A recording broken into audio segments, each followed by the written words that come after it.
Bonjour, bienvenue à table, bienvenue sur la table de la science politique. Cette capsule vidéo s'inscrit dans la série que nous avons inaugurée sur les approches explicatives de la science politique. Aujourd'hui, je vous invite à discuter des approches interactionnistes.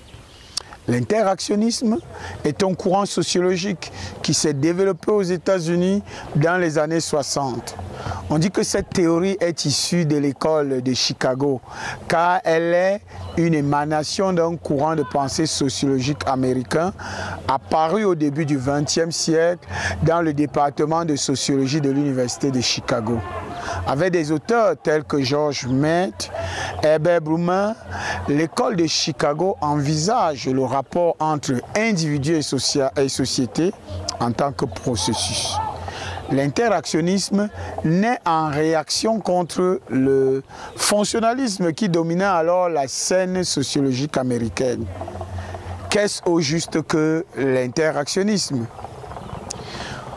On appelle interactionnisme un courant de pensée de la sociologie qui analyse notamment la société politique comme le résultat de l'interaction entre les acteurs qui la composent. Toi qui me regardes, est-ce que tu me suis? Est-ce que tu saisis bien ce que je veux dire? Je veux dire que les interactionnistes concentrent leur attention sur les interactions, c'est-à-dire sur les actions réciproques entre les acteurs politiques. Et ce sont ces interactions qui produisent les faits politiques.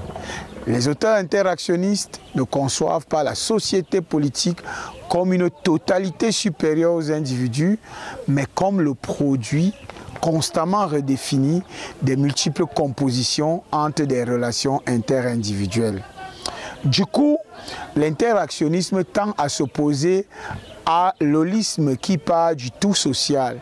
Il prend également le contre-pied de l'individualisme qui évite de prendre en compte la dimension essentielle de la relation politique dans les comportements sociaux des individus.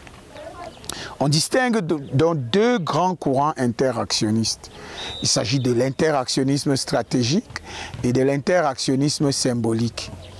Aujourd'hui, je voudrais vous entretenir sur l'interactionnisme stratégique.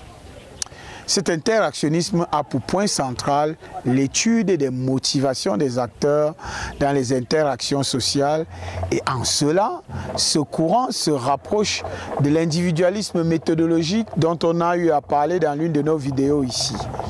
Ce courant met en évidence l'importance des relations de pouvoir et des stratégies d'acteurs dans une organisation ou une société donnée. Pour faire simple, dans l'idée d'interactionnisme stratégique, il y a les interactions en société ou les échanges entre les acteurs.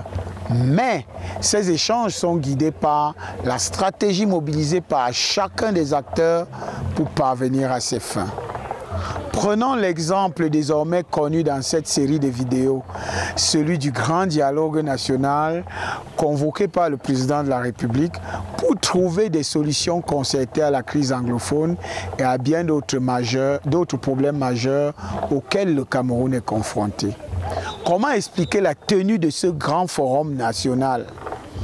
Dans la perspective de l'interactionnisme stratégique, l'organisation et la tenue du grand dialogue national est liée à des démarches stratégiques de certains acteurs clés qui se sont engagés dans ce forum politique afin de s'aménager une marge de manœuvre dans un contexte d'incertitude politique quant à l'avenir du Cameroun. Au gré de leurs intérêts propres, ces acteurs politiques se sont engagés dans les jeux du débat et ont fait des propositions pour l'avenir du pays. Ainsi, dans les analyses relevant de l'interactionnisme stratégique, vous avez compris qu'on prend en compte les interactions entre les acteurs, mais aussi les enjeux de ces interactions, les jeux entre les acteurs et la marge de manœuvre qu'ils essayent de s'aménager dans le dit jeu. Dans une prochaine vidéo, je vous parlerai de l'interactionnisme symbolique. Merci de m'avoir suivi. N'hésitez pas à liker la vidéo si elle vous a plu.